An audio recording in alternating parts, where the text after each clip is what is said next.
Do you want to grow financially this 2025? There's one thing that's really preventing you from unlocking your financial growth. At kung ano yan ang pag-usapan natin sa episode na ito. Hi there, this is Chinkitan, your pambansang wealth coach. Sa episode natin na ito, we're diving into a transformative topic. Ang pag-uusapan po natin, the importance of your mindset in connection to financial success. Kahit ikaw ay nag-uumpisa pa lang or probably you have already experienced breakthrough in your income ceiling, understand that the mindset is the game changer that you need. Kaya nga pag-uusapan po natin, we're going to deep dive on this aspect. But I want your full attention. And maybe you're saying, alam ko na yan. Narinig ko na yan. Kung alam mo na, narinig mo na, ibig sabihin, okay ka na. So you have to skip this video. But for those people who are interested, please tune in and finish this video. I want you to imagine there are two individuals, no, na pareho pong financial situation niya. One view it as a fixed resource, parang regular income lang. Diba, nagtatrabaho po siya. Para sinasabi niya, kahit anong ginagawa ko, kapos pa rin. But the other sees money as a what? As an opportunity. As a tool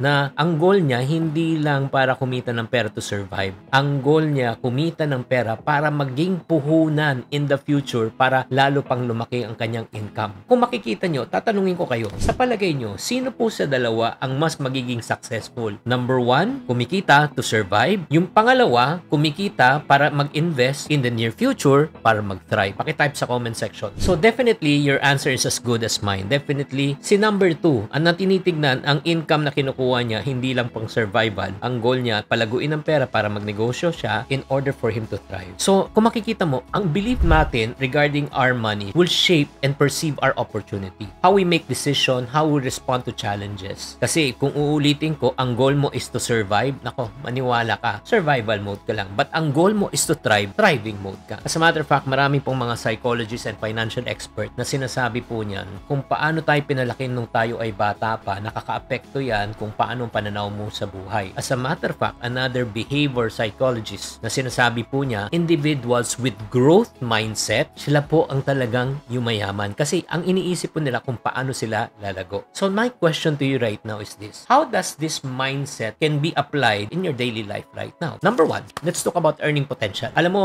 pag fix ang mindset mo, again, ang tingin mo sa job mo, and you believe that you are stuck in that situation, wala ka na talagang pag-asa. Pero, ang isang growth mindset, ang tinitignan niya, ay nako, darating ang panahon, giginawa ko. Darating ang panahon, matututo ako. Darating ang panahon, di ba, gaganda ang buhay ko. So, ganito po ang mindset ng mga ikangan gusto mag-grow. However, when it comes to mga financial decision, yung mga scarcity mindset po, nakakatakot mag-invest, nakakatakot take ng risk. Paano na kung malugi ako? Well, yung mga abundance mindset naman, ganito naman mag-isip when it comes to financial decision. Yes, I know challenging siya, pero pwede ko siyang pag-aralan. Paano kung kumita? Paano kung lumago ang pera? Kasi ako naniniwala, ang pagyaman ay napag-aaralan. So, nakikita nyo yung two different perspective. One is a negative mindset, and one is a positive mindset. My question to you right now, who do you think again will succeed? Si negative o si positive? So, right now, ang katanungan ko po sa inyo, which mindset do you have? Negative or positive? Limiting belief or do you have a growth mindset? Pag ikaw wala ka pa sa growth mindset, let me help you to have a growth mindset right now para mag-grow rin ang iyong income. Number one, I want you to challenge your limiting beliefs. I want you to reflect right now on your current money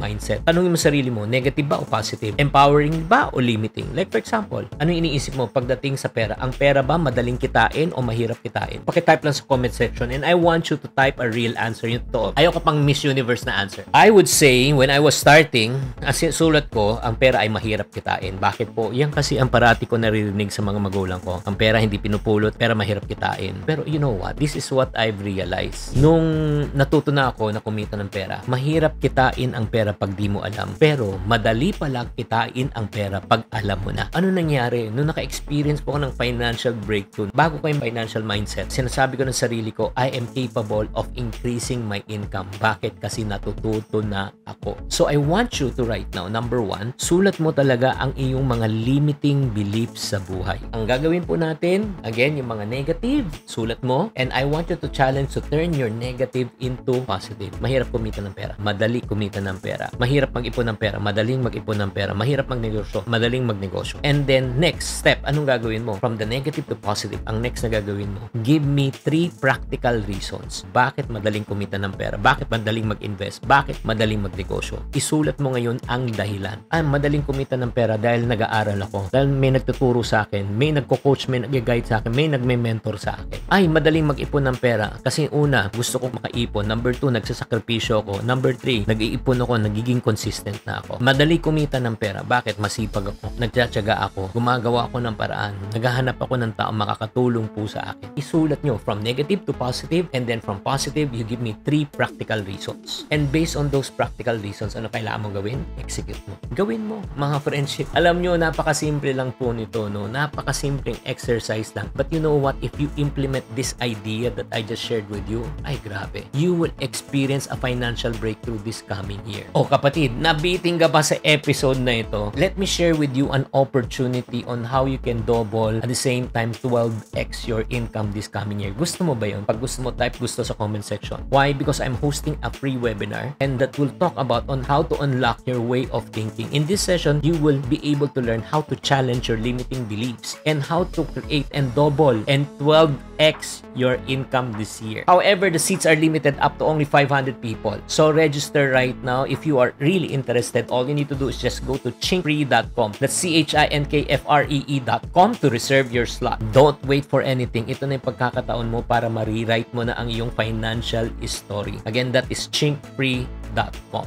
Thank you very much for joining this episode. If you do like this episode, please do me a favor. Number 1, like, share, and also don't forget to subscribe on this channel. Tatandaan, tamang karunungan, tamang disiplina po ang susi sa pagyaman.